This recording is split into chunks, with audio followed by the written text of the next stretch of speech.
Alright everybody, welcome to today's video. We're just taking off from this carrier and one of our ships was attacked by a torpedo from a submarine. And so we believe there's two submarines in the area. And so we'll be using our Mavericks to destroy them. Now, this is an awesome mission if you're trying to just practice using the Maverick. There won't be any enemies out to shoot us. And so it's just really just trying to lock on to a target and fire. We have 4 Mavericks on board, also known as the AGM-65. So first thing you need to know when you do your Maverick, and this won't be a full tutorial, this is to be how I do it, but make sure you actually designate it on. So if you go air to ground, select your Maverick, it needs 3 minutes just to get the bore sight warmed up and calibrated and everything. So make sure you do that now. It's not time to get on target and then finally realize, okay, time to use my Maverick, and they're not even ready. Okay. And this will do every single one. You'll notice if we cycle through all 4, this one's on station 8, but station 2 is also going through the same countdown, station 7 as well, and station 3. We'll go back to 8. We know we're going for submarines today, and so we will make sure we designate ship mode for the Mavericks so they don't look ship targets. Okay, so the Seahawk was patrolling the ocean where we thought the submarine may have been.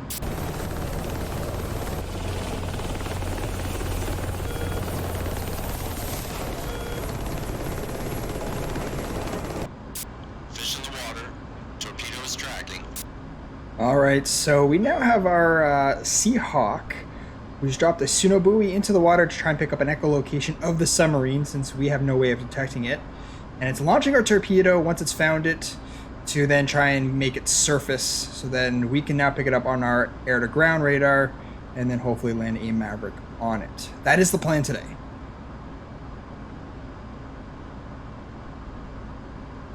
Explosion detected. There we go. I think we got a hit. She's surfacing now. Get him, Clutch. Okay, so she's surfacing. So we are now in our air-to-ground mode of our radar. Let's make sure we switch to C. Oh, and we have something, wow, really close actually. Less than 10 miles. So let's go ahead and try and designate it here. We're just a little ahead of it, but that's okay. We may as well start going to a dive. We see the little diamond on our HUD. That is the designated target. And if we select, go master arm switch on, still 30 seconds till we're ready with the Maverick. We came in really hot with this. Maybe if we use our flare, we'll actually see it. There we go. So if we just go change our view here, there is the sub that we're going to try and hit. About 10 seconds if we can.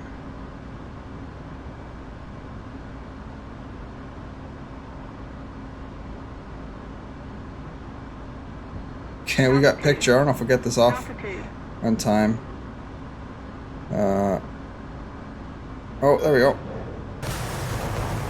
Rifle. Oh, we're actually going to watch it hit. Boom. That's it. Oscar's disabled. There we go. There's one down. We only use one Maverick for that one.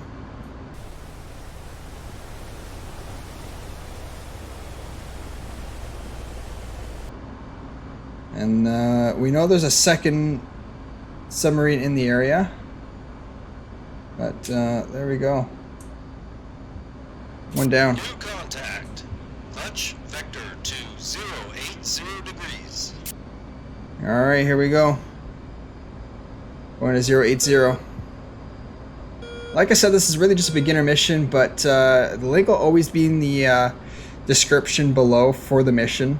I really just find these missions in the user files for you guys, fly them, and kind of give my walkthrough and my opinion on how it went. So I upload every week, so definitely subscribe so you don't miss the what I call the mission of the week. Mostly in the F18 right now, but I am starting to learn other aircrafts to show you guys very shortly, and I hope to do the F15 very soon as well.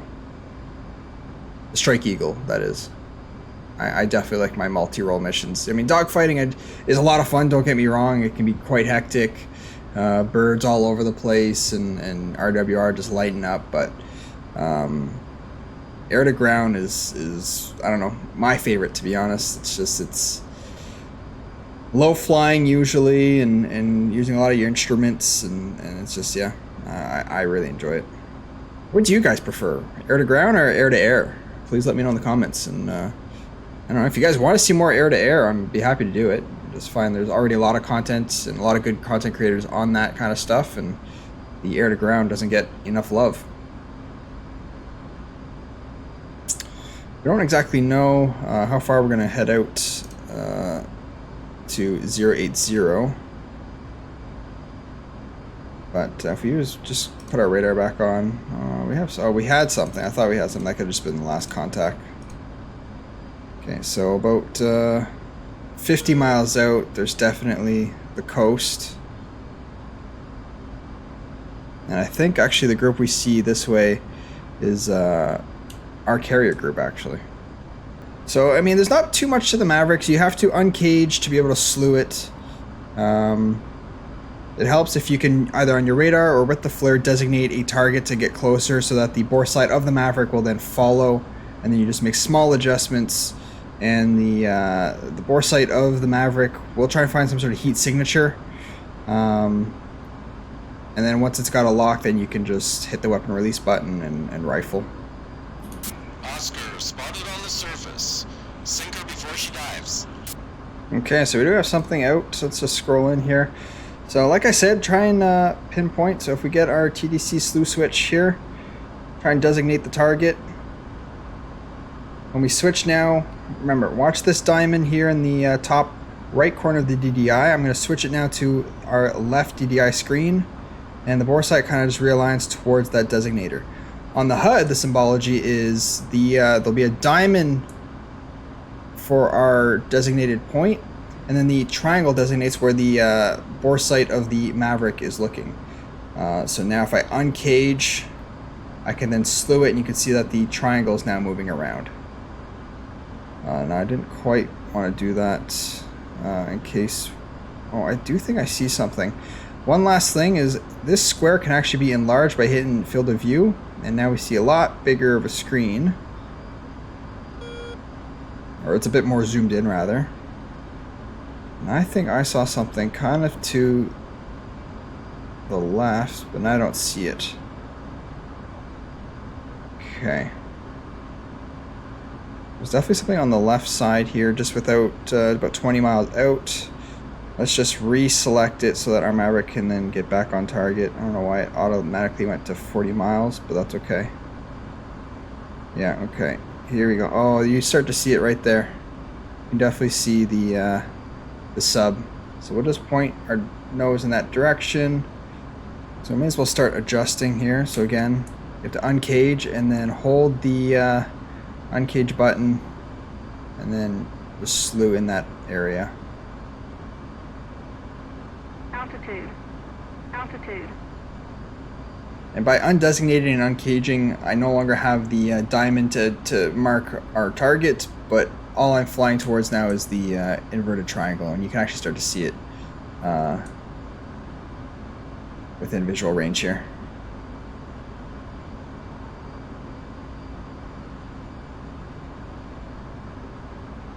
Alright, we're getting kind of close here. Let's see if we can't lock her up. Doesn't want to quite lock up. It's looking for an infrared signature.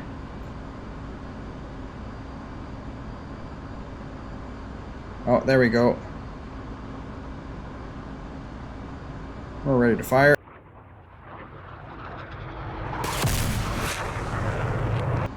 Okay, we can then get our second one ready.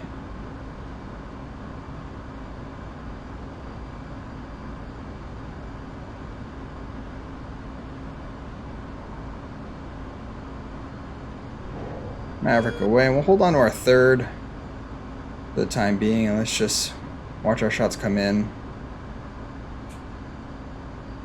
There's a helo in the area. It's probably a friendly who designated. We'll just keep an eye on them.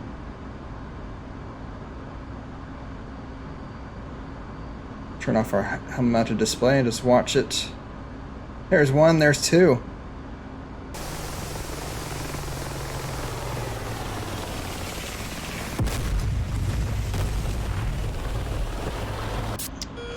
Disabled Oscar.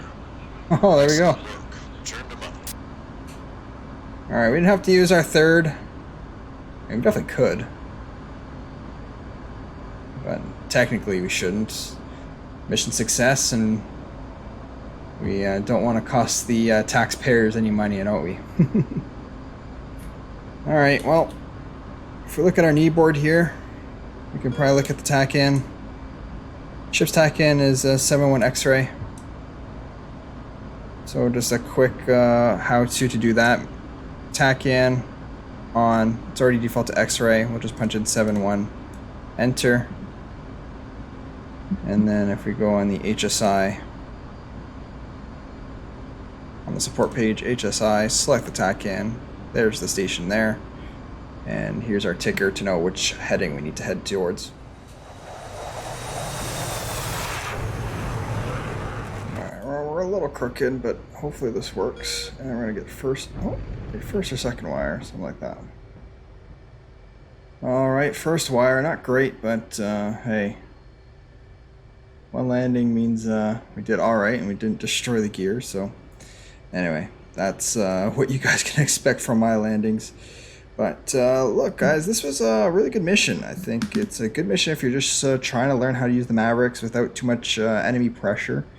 You can still work on lots of nitty-gritty stuff like your landings, which obviously I need some practice still.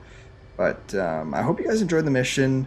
I post every week, so make sure you subscribe to miss next week's mission of the week. Thanks a lot guys, take care.